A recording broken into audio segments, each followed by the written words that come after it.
নমস্কাৰ আপোনালোকে চাবলৈ আৰম্ভ কৰিছে আছামিজ ট্ৰেণ্ডিং আজি 10 জানুৱাৰী আজি ৰাতিপুৱাৰ কেইবাটাও গুৰুত্বপূৰ্ণ খবৰ আহি পৰিছে আৰু এনেধৰণৰ খবৰসমূহ নিতৌ চাবলৈ চেনেলটো ছাবস্ক্ৰাইব কৰি ভিডিঅ'টোত এটা লাইক কৰি দিবলৈ ৰাতিপুৱাৰ প্ৰথমটো গুৰুত্বপূৰ্ণ খবৰ এটা ব্ৰেকিং নিউজ জুবিন গাৰ্গৰ ন্যায় প্ৰক্ৰিয়াক লৈ ৰাজ্য চৰকাৰৰ ফালৰ পৰা বৃহৎ সিদ্ধান্ত গ্ৰহণ কৰা হৈছে জুবিন গাৰ্গৰ বিচাৰ প্ৰক্ৰিয়াক লৈ ন্যায়িক আয়োগ গঠন 5জন জ্যেষ্ঠ অধিবক্তাক লৈ গঠন কৰা হ'ল এই ন্যায়িক আয়োগত থাকিব জিয়াউল কামাল ব্ৰজেন্দ্ৰ মোহন চৌধুৰী মুখ্যমন্ত্ৰী ডক্টৰ হিমন্ত বিশ্ব শৰ্মাই আজি জুবিন গাৰ্গৰ মৃত্যুৰ ন্যায় প্ৰক্ৰিয়াক লৈ এইদৰে ডাঙৰ সিদ্ধান্ত গ্ৰহণ কৰিছে এইসকল অধিবক্তাই জুবিনক ন্যায় দিব চৰকাৰৰ ফালৰ পৰা জুবিনৰ ন্যায়ত যুঁজ দিব এই অধিবক্তাসকলে জুবিন গাৰ্গৰ ন্যায়ক লৈ এইদৰে ডাঙৰ মন্তব্য কৰে মুখ্যমন্ত্ৰীয়ে আন এটা গুৰুত্বপূৰ্ণ খবৰ ৰাজ্যৰ মহিলাসকলক লৈ বৃহৎ অফাৰ কংগ্ৰেছ দলৰ ৰাজ্যৰ মহিলালৈ কংগ্ৰেছৰ বাম্পাৰ অফাৰ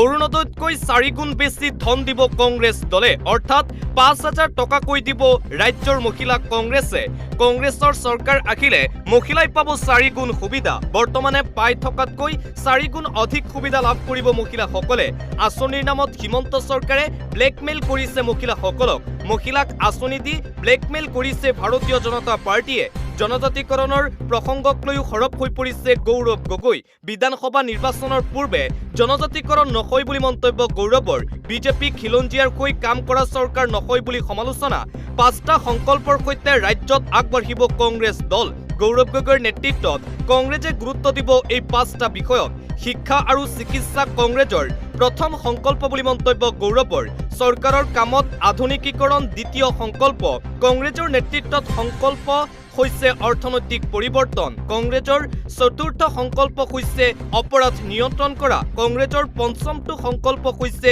যুৱকসকলক লৈ আনুষ্ঠানিকভাৱে জনালে এপিচিচিৰ সভাপতি তথা কংগ্ৰেছৰ সাংসদ গৌৰৱ গগৈয়ে পৰৱৰ্তী খবৰ টাৰ্গেটত 44 26ৰ ৰণলৈ এতিয়া সাজু হৈ পৰিছে বিধায়ক অখিল গগৈৰ নেতৃত্বাধীন ৰাইজৰ দলৰ সভাপতি অখিল গগৈয়ে কৰিছে ডাঙৰ ঘোষণা 2026 চনৰ বিধানসভা নিৰ্বাচনক লৈ মিত্ৰতা নহলে 44টা সমষ্টিত নিৰ্বাচন খেলিব ৰাইজৰ দলে 26ৰ ৰণলৈ সাজু বিধায়ক অখিল গগৈ যদি মিত্ৰতা নহয় তেন্তে 44খন আসনত নিৰ্বাচন খেলিব ৰাইজৰ দলে মিত্ৰতাত থাকিলে আমি বিচৰা ধৰণে আসন লাগিব বুলি মন্তব্য অখিলৰ কংগ্ৰেছে আমাক একেবাৰে কম আসন দিলে মিত্ৰতা নহয় আসনক লৈ কংগ্ৰেছক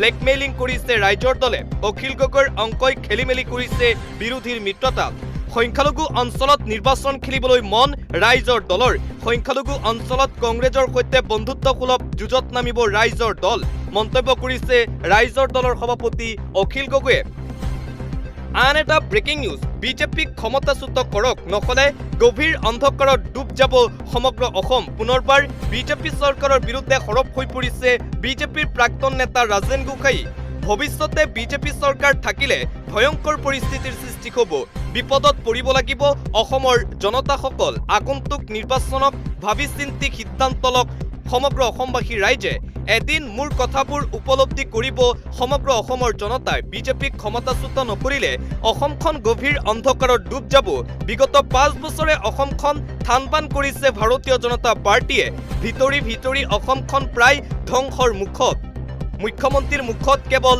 মিয়াৰ কথাহে শুনিবলৈ পোৱা যায় মুখ্যমন্ত্ৰীয়ে নিবিচাৰে অসমৰ উন্নয়ন কিন্তু সেই মিয়াৰ লগতে সহবাস কৰি আছে বিজেপিয়ে অসমৰ মূল সমস্যা সমাধানৰ বাবে একোৱেই নকৰিলে হিমন্তৰ চৰকাৰে বিজেপিক পুনৰ কি বিশ্বাসত ভোট দিব অসমৰ জনতাই বিজেপিয়ে যিখন সংবিধান মানি চলে সেইখন ভয়ংকৰ সংবিধান বিজেপিৰ বিৰুদ্ধে আক্ৰমণাত্মক ৰূপত প্ৰাক্তন বিজেপি নেতা ৰাজেন গোহাঁই ভৱিষ্যতে বিজেপি চৰকাৰ থাকিলে অসমৰ পৰিস্থিতি ভয়ংকৰ হ'ব এইদৰে বিজেপি চৰকাৰ আৰু মুখ্যমন্ত্ৰী হিমন্ত বিশ্ব শৰ্মাৰ বিৰুদ্ধে আক্ৰমণাত্মক ৰূপত দেখিবলৈ পোৱা গৈছে বিজেপিৰ প্ৰাক্তন নেতা তথা অসম জাতীয় পৰিষদৰ নেতা ৰাজেন গোহাঁই উচ্ছেদক লৈ এটা গুৰুত্বপূৰ্ণ খবৰ আহি পৰিছে পুনৰ গোৱালপাৰা আৰু বৰপেটা জিলাত উচ্ছেদ অভিযান চলোৱা হ'ব বুলি ঘোষণা কৰিছে খুদ ৰাজ্যৰ মুখ্যমন্ত্ৰী ডক্টৰ হিমন্ত বিশ্ব শৰ্মাই পুনৰ গোৱালপাৰাত হ'ব ৰাজ্য চৰকাৰৰ সৰ্ববৃহৎ উচ্ছেদ অভিযান বৰপেটা গোৱালপাৰাত উচ্ছেদ অভিযান ঘোষণা কৰিছে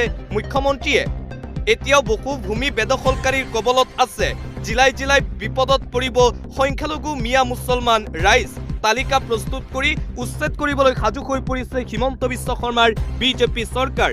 চৰকাৰৰ সময়সীমাৰ ভিতৰত খালী কৰিব লাগিব ঘৰ।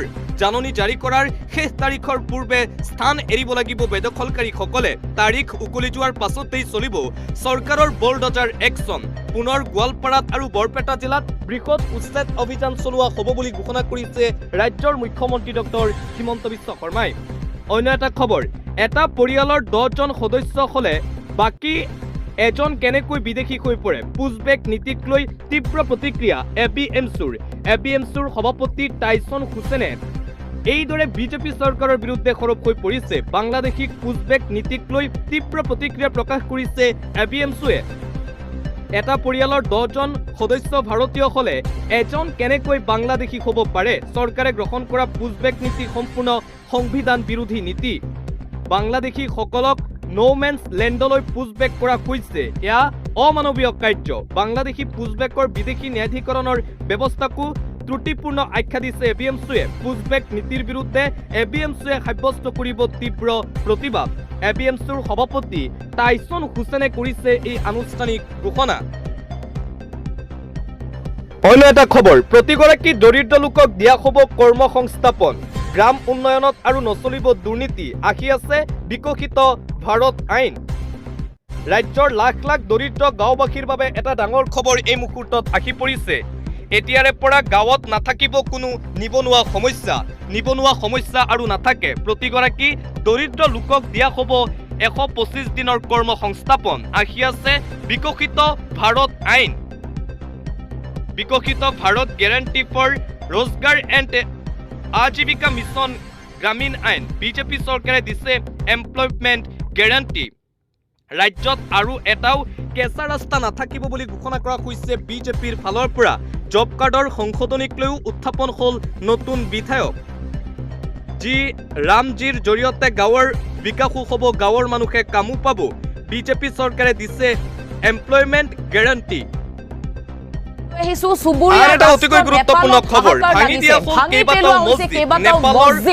নেপালত জাৰি কৰা হৈছে হাই এলাৰ্ট, কিয়নো হাজাৰ হাজাৰ নেপালী জনতা ওলাই আহিছে।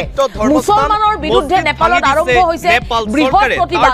চিল কৰি দিয়া হৈছে ভাৰত নেপাল সীমান্ত, কিয়নো নেপালৰ পৰা পলাই যাতে ভাৰতত প্ৰৱেশ কৰিব নোৱাৰে মুছলমান লোকসকলে। সষ্টম হৈ পৰিছে ভাৰত চৰকাৰ, সেনা মোতায়েন কৰা হৈছে সীমান্ত। এই মুহূৰ্তত লৈ আহিছো ডাঙৰ